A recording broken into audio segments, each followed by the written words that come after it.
नमस्कार दोस्तों। जैसे मैंने वादा किया था कि मैं बुक रिव्यू का कोई न कोई बुक लेकर के आपके समक्ष आएँगे और आप सभी को ज्ञात है कि मैं पॉलिटिकल साइंस की असिस्टेंट प्रोफ़ेसर हूँ। तो आज मैंने अपने वीडियो को इसी सब्जेक्ट से जोड़ कर के बनाया हुआ है। एक्चुअली जब हम राजनीतिक विज्ञान की कोई भी बुक पढ़ते हैं तो उसमें जितने भी हम इंडियन थिंकर हों चाहे वेस्टर्न थिंकर हो, जब उनको हम पढ़ते हैं तो कहीं न कहीं वो ईश्वर पे बात करते हैं। और इसके पहले भी मैंने जो वीडियो बनाया था उसमें भी मैंने आपको बताया था कि ईश्वर है या नहीं है। वो अमीश जी ने अपनी बुक में बहुत अच्छे से उसको बतलाया था, उसकी चर्चा मैंने की थी। आज मैं जो बुक आप लोगों के समक्ष लेकर के आई हूँ, धर्म दर्शन की मूल समस्याएँ हैं। ये वेद प्रकाश वर्मा द्वारा लिखा गया है और इसमें हिंदी माध्यम कार्यान्वयन निदेशालय दिल्ली विश्वविद्यालय के द्वारा ये प्रकाशित है। और वेद प्रकाश वर्मा जी ने अपनी ये जो बुक है वो अपनी पत्नी को सप्रेम भेंट के रूप में लिखा है और इन्होंने इसमें अपनी पत्नी का पूरा जिक्र किया है और इसमें आभार लिखने के लिए इन्होंने बहुत सारी चीज़ों को लिखा है। लेकिन वेद प्रकाश वर्मा जी की जीवन परिचय के बारे में बताना चाहती हूँ, उनके बारे में कुछ बताना चाहती हूँ कि कौन थे ये वेद प्रकाश वर्मा। तो ये 1968 में दिल्ली विश्वविद्यालय में दर्शन शास्त्र से पीएचडी डिग्री प्राप्त की। अनेक वर्षों तक ये दिल्ली विश्वविद्यालय में फिलॉसफी के प्राध्यापक रहे हैं और 9 से 10 माह की अल्पायु में नेत्र युद्ध से वंचित होने के बाद उन्होंने सदैव उच्च स्थान प्राप्त किए। मतलब उनकी आंखें नहीं थी, रोशनी जा चुकी थी। 1960 में एमए आगरा विश्वविद्यालय से प्रथम स्थान में किया था इन्होंने। 1988 में भी प्रोफेसर बने। 1989 में यूजीसी से उन्हें शोध विज्ञानी के रूप में चुना गया और 2001 में अमेरिटस फेलोशिप प्रदान की गई। लगभग 40 वर्षों तक इन्होंने अध्ययन अध्यापन के साथ महत्वपूर्ण कुछ पुस्तकें लिखी थी। इनकी कुछ पुस्तकें हैं जिसको हम बताना चाहेंगे। नीतिशास्त्र के मूल सिद्धांत, डेविड ह्यूम का दर्शन, सम contemporary Meta ethical theories, Mahatma Gandhi का नैतिक दर्शन, लुई ब्रेल व्यक्तित्व और कृतित्व, समकालीन विश्लेषणात्मक धर्म दर्शन, अधिनीति शास्त्र के मुख्य सिद्धांत, दर्शन विवेचना, भारतीय तथा पाश्चात्य दर्शन में निरीश्वरवाद, फिलोसॉफिकल रिफ्लेक्शन, अरसू के नीति दर्शन की समकालीन प्रासंगिकता, एक यात्रा स्मृतियों की। इस प्रकार इन्होंने बहुत सारे बुक जो लिखे हैं। इसके अलावा इन्हें स्वामी प्रणवानंद दर्शन पुरस्कार अखिल भारतीय दर्शन परिषद द्वारा उत्तर प्रदेश हिंदी संस्थान के माध्यम से इन्हें प्रदान किया गया था। इन्हें डेविड ह्यूम के दर्शन, महात्मा गांधी था नैतिक दर्शन, अधिनीति शास्त्र के मुख्य सिद्धांत जो इनकी बुक है उसके लिए उन्हें पुरस्कृत किया गया था। भारत के पाश्चात्य दर्शन में निरीश्वरवाद के लिए इन्हें के बिरला फाउंडेशन द्वारा शंकर पुरस्कार से भी इन्हें सम्मानित किया गया था। तो ये दृष्टिहीन थे, सबसे बड़ी बात है कि ये दृष्टिहीन थे और इसके बाद भी इन्होंने प्रथम स्थान प्राप्त किया। और ये जो बुक लिखी है इन्होंने, धर्म दर्शन की मूल समस्याएं, ये फिलॉसफी के प्राध्यापक रहे हैं और मैं हूँ पॉलिटिकल साइंस की। आप सोच रहे होंगे कि इस बुक को एक राजनीति शास्त्र का प्राध्यापक क्यों लेकर के आ रहा है। कारण उसका यह है कि जब भी हम राजनीति विज्ञान में फिलोसॉफिकल थिंकर को पढ़ते हैं, चाहे वो इंडियन फिलॉसफी को पढ़ते हों चाहे वेस्टर्न फिलोसॉफिकल थिंकर को, आप देखेंगे उन सभी ने ईश्वर, धर्म और दर्शन पर बात की है। जैसे प्लूटो है, अरस्तु है, कांट हैं, हीगल हैं, आपके अगस्टाइन हैं संत। ये बहुत सारे ऐसे फिलोसफर हैं पॉलिटिकल साइंस में जो फिलोसफी के इस मूल सिद्धांत को ही लेकर के आए हैं।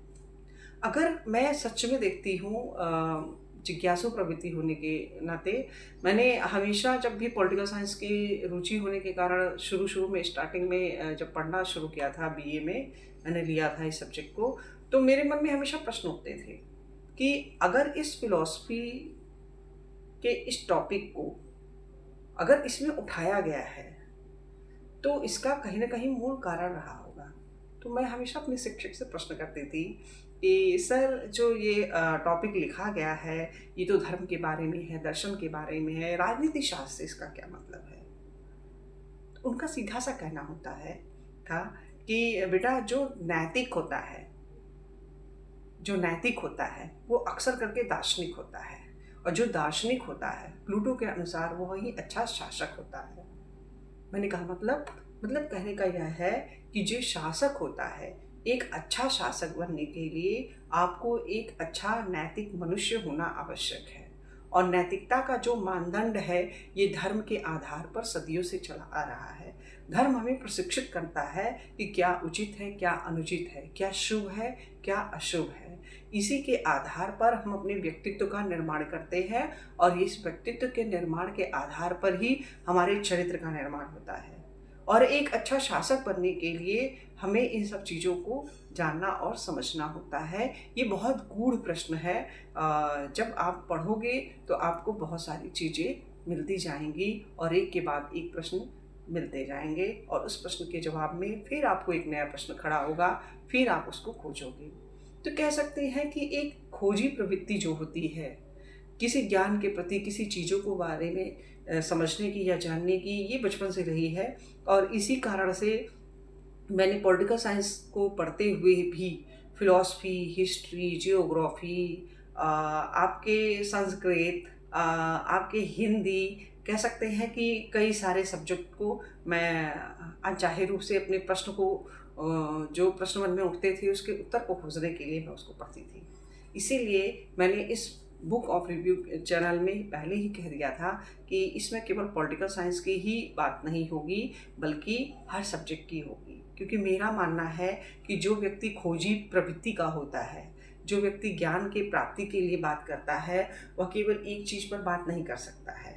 अगर सच में उसको जानना है तो सबको जानना होगा। और फिलॉसफी, मैं गर्व से कहना चाहती हूँ कि फिलॉसफी एक ऐसा सब्जेक्ट है जिससे सभी का मूल स्रोत माना जा सकता है।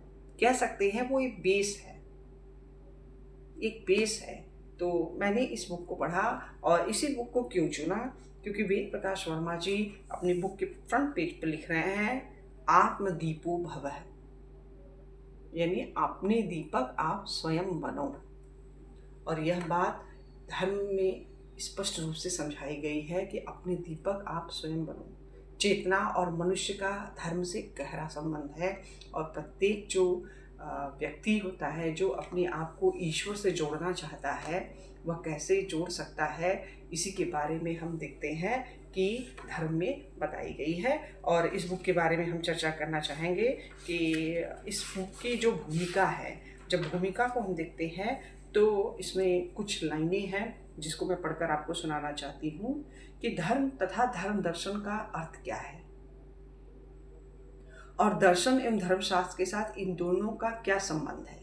ये बुक है इसलिए कह रहे हैं क्योंकि आज का जो मनुष्य है वो प्रश्न करता है, आज का युवा प्रश्न करता है और प्रश्न का उत्तर चाहता है। ये बुक पहले प्रश्न छोड़ता है, फिर बाद में उसका उत्तर देता है, और उस उत्तर के बदले फिर प्रश्न खड़ी होती है, फिर उसका जिज्ञासु के रूप में उत्तर वो देते हैं। तो ये ऐसी बुक है जिसमें आपकी तारतम्यता बनती रहती है। और वेद प्रकाश वर्मा जी ने बहुत सरल शब्दों में इसका उल्लेख किया है। जैसे उन्होंने धर्म तथा दर्शन के बारे में कहा है कि प्राचीन काल से ही मनुष्य के अधिकतर कर्म और विचार कुछ विशेष धार्मिक मान्यताओं तथा विश्वासों द्वारा निर्धारित एवं शासित होते रहे हैं। उसके जीवन के पारिवारिक, सामाजिक, आर्थिक, राजनैतिक, सांस्कृतिक आदि सभी पहलू पक्ष किसी न किसी रूप में धर्म द्वारा अवश्य प्रभावित हुए हैं। इस संबंध में विवाद हो सकता है कि धर्म का यह प्रभाव मानव जीवन के लिए वांछनीय तथा कल्याणकारी रहा है या नहीं, किंतु इस तथ्य के रूप में मनुष्य के जीवन पर धर्म के इस व्यापक प्रभाव को अस्वीकार नहीं किया जा सकता। सच बात है, ब्रह्मांड में आप पूरी दुनिया में आप घुमाइए, विश्व में किसी भी कोने में चले जाइए, आप कहीं भी धर्म को अछूता नहीं पा सकते हैं। कोई न कोई व्यक्ति, हर व्यक्ति किसी न किसी धर्म से जुड़ा हुआ है, और इस धर्म की प्रवृत्ति को आप देखते हैं। आगे इसी को कहते हैं कि धर्म तथा दर्शन का अर्थ क्या है, और दर्शन एवं धर्मशास्त्र के साथ इन दोनों का क्या संबंध है। धर्म का उद्गम तथा विकास क्यों, कैसे और किन परिस्थितियों में हुआ, क्या ईश्वर का अस्तित्व है, और उसके अस्तित्व को प्रमाणित करने के लिए जो प्रमाण प्रस्तुत किए गए, क्या वे वास्तव में विश्वसनीय हैं? यदि ईश्वर की सत्ता है तो इसका स्वरूप क्या है और जगत तथा मनुष्य के संबंध साथ इसका संबंध क्या है? क्या ईश्वरवादियों के इस मत को तर्कसंगत प्रमाणित किया जा सकता है कि ईश्वर ने ही इस विश्व की रचना की है? इसके इस मत को स्वीकार करने में कौन सी दार्शनिक समस्याएं उत्पन्न होती हैं? प्रार्थना या उपासना का अर्थ तथा उद्देश्य क्या है और ईश्वर से की जाने वाली प्रार्थना के संबंध में कौन कौन सी दार्शनिक कठिनाइयां उत्पन्न होती हैं? क्या दार्शनिक दृष्टि से इस समस्या का संतोषप्रद समाधान संभव है? धार्मिक अनुभव का अर्थ क्या है और यह अनुभव दूसरे प्रकार के अनुभव से किस प्रकार भिन्न होता है? रहस्यवाद का स्वरूप क्या है? क्या इसके आधार पर हमें किसी प्रकार का ज्ञान प्राप्त हो सकता है? क्या हम ऐसा ज्ञान प्राप्त कर सकते हैं जिसे धार्मिक ज्ञान कहा जाता है? यदि हाँ, तो इस ज्ञान का स्वरूप क्या है और इसे कैसे प्राप्त किया जा सकता है? श्रुति, आस्था एवं तर्क बुद्धि का स्वरूप क्या है? इसमें परस्पर संबंध क्या है? धार्मिक भाषा किस प्रकार की भाषा होती है? क्या संबंध है भाषा का? क्या वास्तव में धर्म नैतिकता का अनिवार्य आधार है? आत्मा की अमरता का क्या अर्थ है और क्या इसे तर्कों द्वारा प्रमाणित किया जा सकता है? कर्मवाद तथा पुनर्जन्म का अर्थ क्या है और इन सिद्धांतों को स्वीकार करने में कौन सी दार्शनिक कठिनाइयां उत्पन्न होती हैं? भारतीय दर्शन के अनुसार मोक्ष का स्वरूप क्या है और इसे किन साधनों के द्वारा प्राप्त किया जा सकता है? वर्तमान युग में मोक्ष कोई प्रासंगिकता या उपादेयता है? गत कुछ शताब्दियों में विज्ञान, मार्क्सवाद, मनोविश्लेषणवाद तथा मानववाद ने धर्म के विरुद्ध किस प्रकार की गंभीर चुनौतियां प्रस्तुत की हैं? क्या इन चुनौतियों का कोई तर्कसंगत उत्तर देना संभव है? सर्वधर्म समभाव, सार्वभौम धर्म तथा सर्वधर्म समभाव का अर्थ क्या है? क्या व्यवहारिक दृष्टि से सभी धर्मों का समन्वय अथवा किसी सार्वभौमिक धर्म की स्थापना संभव है? धर्मनिरपेक्षवाद का वास्तविक अर्थ क्या है? उसकी ऐतिहासिक पृष्ठभूमि क्या है? क्या वे कौन सी विशेषताएं हैं जो किसी देश को धर्मनिरपेक्ष राष्ट्र बनाती हैं? क्या भारत को वास्तव में धर्मनिरपेक्ष राष्ट्र कहा जा सकता है? क्या बात है! सारे प्रश्न को इन्होंने अपनी इस बुक की भूमिका में ही बांध दिया है। भूमिका में ही इन्होंने सारे प्रश्न को लिखा। जब मैंने इस बुक को देखा था मार्केट में, तो सबसे पहले मैंने इसका फ्रंट पेज और इसके टॉपिक को ही देख करके खींचे चले आए थे और पढ़ना चाहा तो मैंने देखा कि इसमें सबसे पहले उन सारे प्रश्नों को इसमें छोड़ रहे हैं जो मेरे मन में था। तो मैंने इस चीज़ को यहाँ पे जानने की कोशिश की और जाना भी। इसमें चैप्टराइजेशन को देखा, क्योंकि कोई भी बुक्स लेने के पहले हम उसके सबसे पहले क्या देखते हैं कि कौन कौन से इसमें कंटेंट को क्या क्या छोड़ा गया है, चैप्टराइजेशन क्या क्या है उसका, उसकी विषय सूची क्या है। तो इसमें मैंने देखा कि बहुत अच्छे अच्छे इसमें टॉपिक रखे गए थे। जैसे पहला ही चैप्टर इनका है धर्म दर्शन का स्वरूप और क्षेत्र।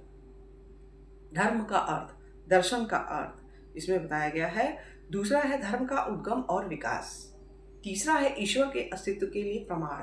चौथा है ईश्वर का स्वरूप और जगत के साथ उसका संबंध। अगला है प्रार्थना का स्वरूप और उसकी दार्शनिक समस्याएं, ईश्वरवाद और अशुभ की समस्या, धार्मिक अनुभव और रहस्यवाद, धार्मिक ज्ञान और आस्था, धार्मिक भाषा, धर्म और नैतिकता, आत्मा की अमरता, कर्मवाद तथा पुनर्जन्म का सिद्धांत, मोक्ष और उसके साधन, धर्म के विरुद्ध कुछ चुनौतियाँ, सर्वधर्म समभाव तथा सार्वभौमिक धर्म की समस्या, धर्मनिरपेक्षवाद एवं भ्रांतियों का उन्मूलन, धर्म परिवर्तन, कुछ समस्याएं और समाधान, धार्मिक सहिष्णुता, धर्म और वैज्ञानिक दृष्टिकोण, तर्क बुद्धि और धर्म, निरीश्वरवाद धर्म, धर्म और आतंकवाद।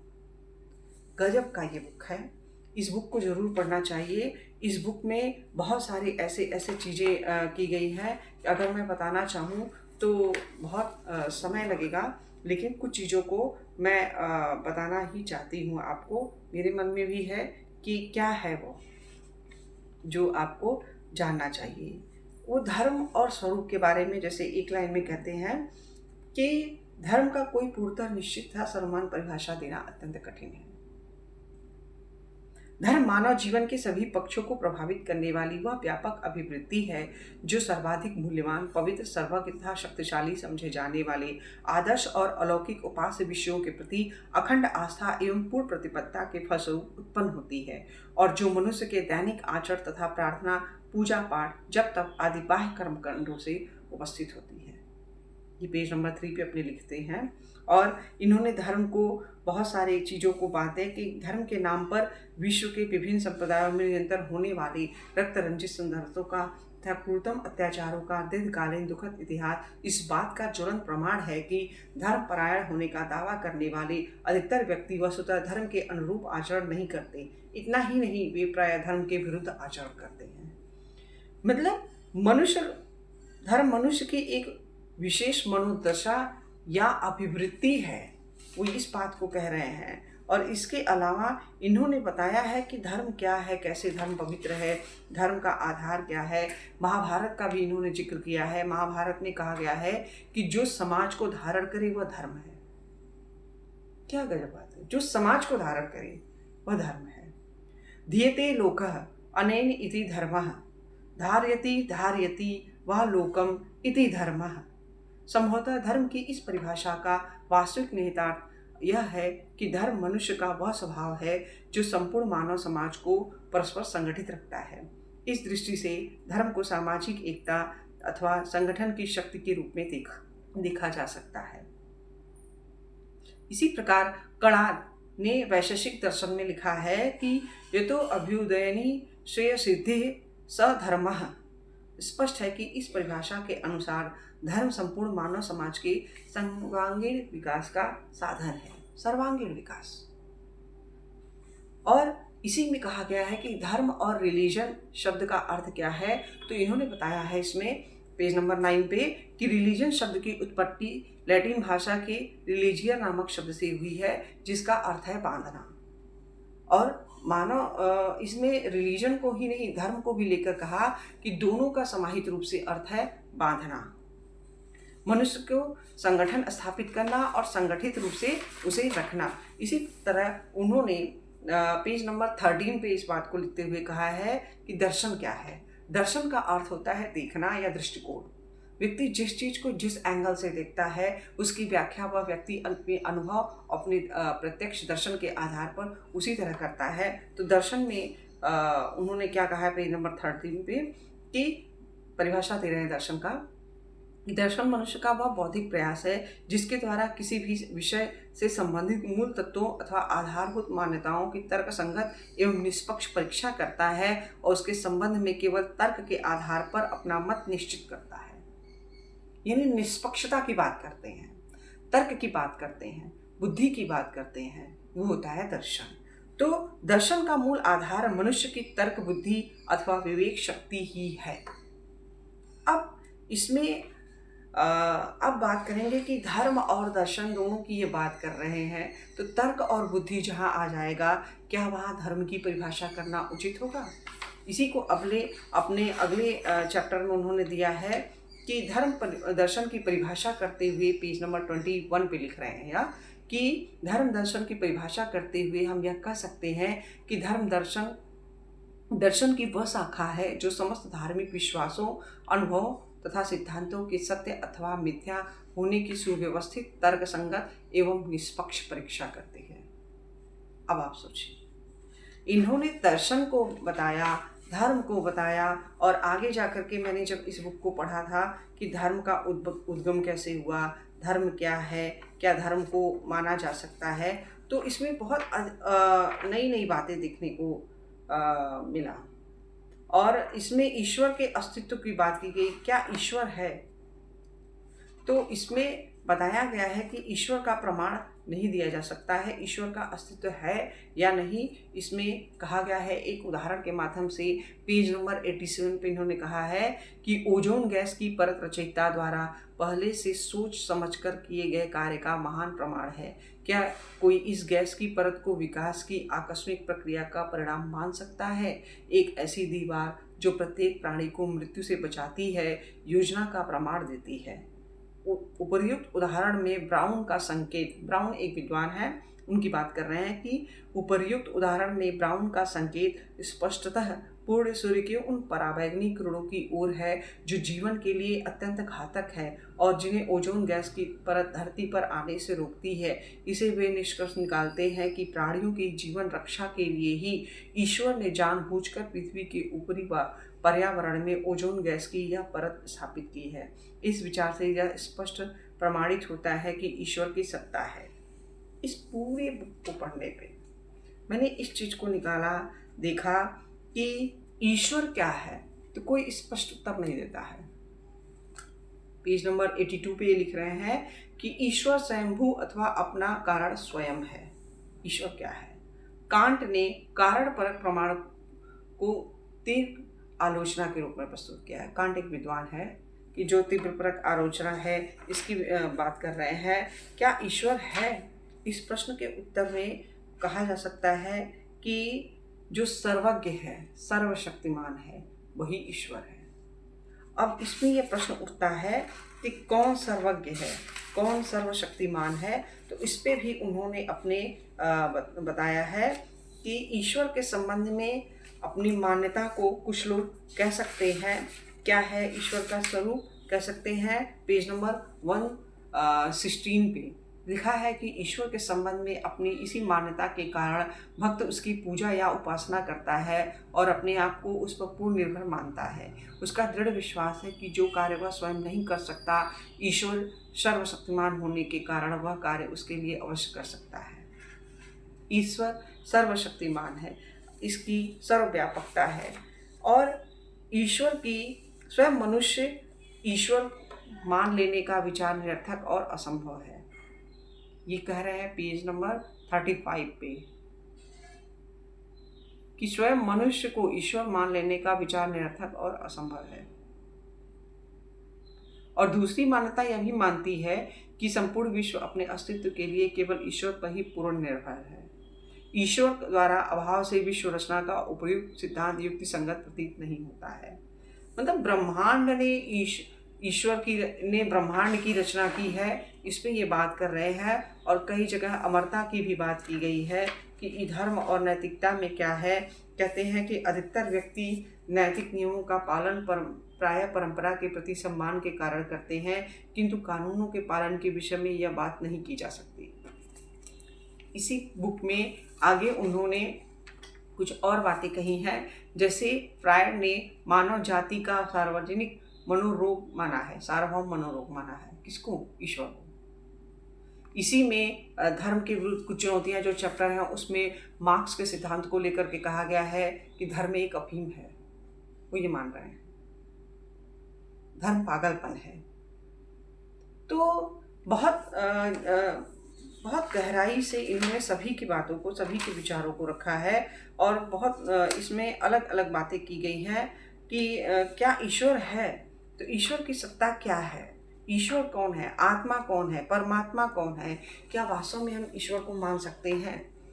इस पूरे बुक को पढ़ने के बाद बहुत तर्क बुद्धि से, विवेक के साथ यह एक्सेप्ट किया गया कि प्रत्येक काल में, प्रत्येक समय में हर व्यक्ति ने ईश्वर की परिभाषा अलग अलग तरीके से की है।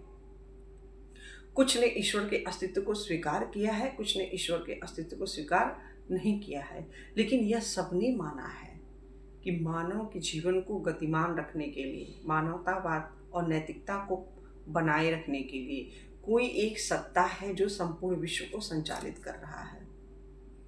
उस सत्ता का प्रयोग वैज्ञानिक रूप से अगर हम बौद्धिक रूप से खोजने का प्रयास करेंगे तो वो नहीं मिलेगा, बल्कि वो भावों के द्वारा मिलेगा, श्रद्धा से मिलेगा, प्रेम से मिलेगा, दया से मिलेगा, करुणा से मिलेगा, परोपकार से मिलेगा, समर्पण से मिलेगा। तो ईश्वर तर्क और विज्ञान का प्रश्न ही नहीं है, इसमें यह कहा गया है, फिलॉसफी के दर्शन में यह कहा गया है। और आत्मा की अमरता को भी लेकर के कहा है। आत्मा क्या है, तो बहुत अच्छे तरीके से इन्होंने इसमें विश्लेषण किया है। क्या कहते हैं, फिलिप हैं, फिलिप नाम का कोई व्यक्ति है, वो कहते हैं किसी व्यक्ति के संबंध में यह कहना कि वह धन के लिए अपनी आत्मा बेच देगा एक पूर्णतः स्वाभाविक कथन है। वह यह एक कथन व्यक्ति के विषय में नैतिक कथन है जो उस पतित अवस्था को व्यक्त करता है जिससे वह व्यक्ति है। इस धर्म में मनुष्य की आत्मा उसकी निष्ठा तथा ईमानदारी और उसके कर्मों तथा विश्वासों की जटिल अवस्था की ओर संकेत करता है। यदि हम अपने आप से पूछें कि हम यह सब कब कहेंगे कि किसी मनुष्य की आत्मा है या नहीं, तो हम देखेंगे कि इसका किसी प्रकार के अनुभवात्मक प्रश्न से कोई संबंध ही नहीं है। मनुष्य की आत्मा की अमरता के विषय में प्रश्न उसके जीवन से संबंधित प्रश्न है जिसे वह जी रहा है। यदि आत्मा मनुष्य के भीतर कोई पूर्णतः भिन्न वस्तु होती तो इसका अर्थ यही होता कि मनुष्य के कर्मों का उस पर कोई प्रभाव न पड़ता।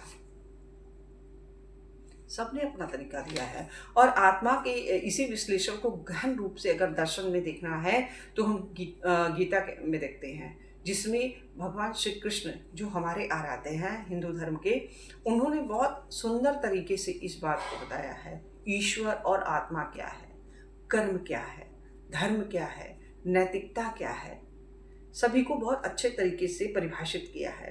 तो इस बुक को पढ़ने का कारण यह भी था कि इसमें धर्म और आतंकवाद पे भी बात किया गया है और इसमें धर्म और आतंकवाद को लेकर के कहा गया है कि क्या कहा जाता है कि जैसे मैं कुछ लाइन इसकी पढ़कर बता रही हूँ कि